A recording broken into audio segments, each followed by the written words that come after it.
వాడిని ఏమనాలో మనం మండల గ్రామ స్థాయిలో ఆయన నేను 40 ఏళ్ళు ఇండస్ట్రీ అని చెప్తున్నా ఆయన హర్యానాలో ఒక్కొక్క నా కొడకాడు కూడా అన్నారు ఆయన్ని ఆయన కొడుకుని వాడికి సిగ్గు శరం ఉంటే ఆ బిడ్డ మీద పెట్టేస్తాడు. రేపు ఆ కొడక నిన్ను చెప్పులతో కొట్టిస్తాను చూడు రోజులున్నాయి. నువ్వు రా మొగాడు అయితే నెల్లూరుకే నేనే కొడతా రాయితో నా కొడక నిన్ను ఆ బిడ్డ మీద ప్రయోగం చేస్తావా? నువ్వు గెలుస్తావు అనుకుంటున్నావా? అప్పుడు కాద్యా నువ్వు ఒక ముఖ్యమంత్రి మాజీ ముఖ్యమంత్రి కూడా అనలా నా బట్టోడు అనకూడదు, తప్పది, నా స్థాయి కాదు. కాకపోయినా నువ్వు చేసిన చర్యలకి ఖండిస్తూ నీకు రేపు మే 13వ తేదీ ఇంటికి పంపించి ఏర్పాటు చేసి జూన్ 4వ తేదీ నుంచి నువ్వు ఓపడవు. వాడు చూస్తే పవన్ కళ్యాణ్ చూస్తే వెళ్తాడు, నువ్వు ఉండవు. ఒకటే చెప్తున్నా, మోడీ గారు కూడా దీన్ని చర్యని ఖండించి మంచి నిర్ణయం తీసుకోవాలని చెప్పి మోడీ గారికి కూడా హెచ్చరిస్తున్నాం. విచారణ జరపాలని దీని మీద మోడీ గారిని కూడా కోరుతా ఉన్నాము. ఇంతకంటే నేనేం మాట్లాడుతున్నాను.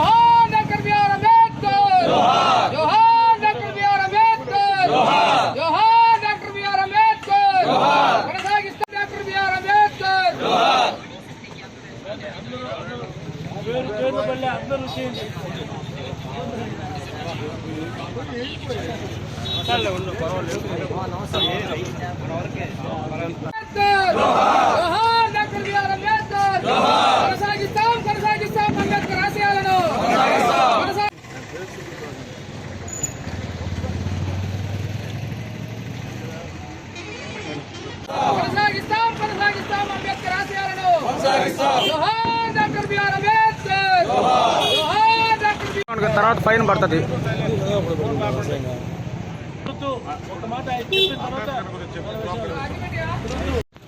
ఈరోజు డాక్టర్ బాబాసాహెబ్ అంబేద్కర్ గారి జయంతి సందర్భంగా కోవూరు వైఎస్ఆర్ కాంగ్రెస్ పార్టీ కార్యాలయంలో ఆయనకి ఘనంగా నివాళులు అర్పించడం జరిగింది. ఆ తర్వాత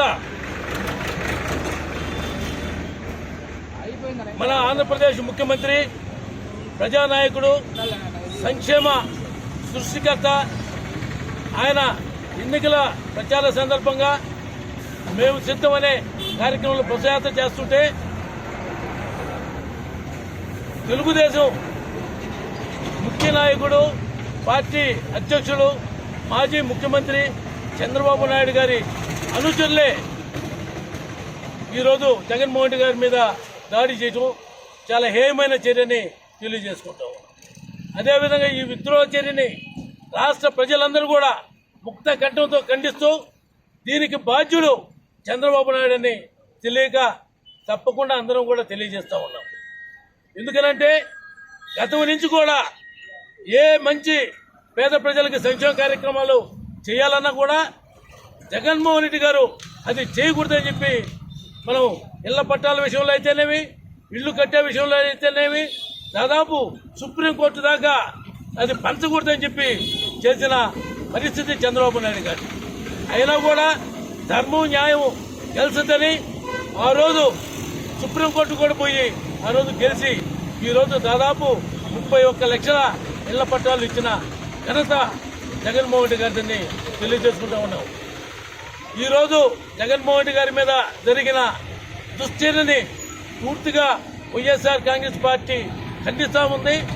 అదేవిధంగా రాష్ట్ర ప్రజలందరూ కూడా ఖండిస్తూ ఉండాలని చెప్పి తెలియజేసుకుంటాం. చంద్రబాబు ఖండించండి, ఖండించండి జగన్మోహన్ రెడ్డిపై రాళ్ల దాడులను, ఖండించండి, ఖండించండి జగన్మోహన్ రెడ్డిపై రాళ్ల దాడులను.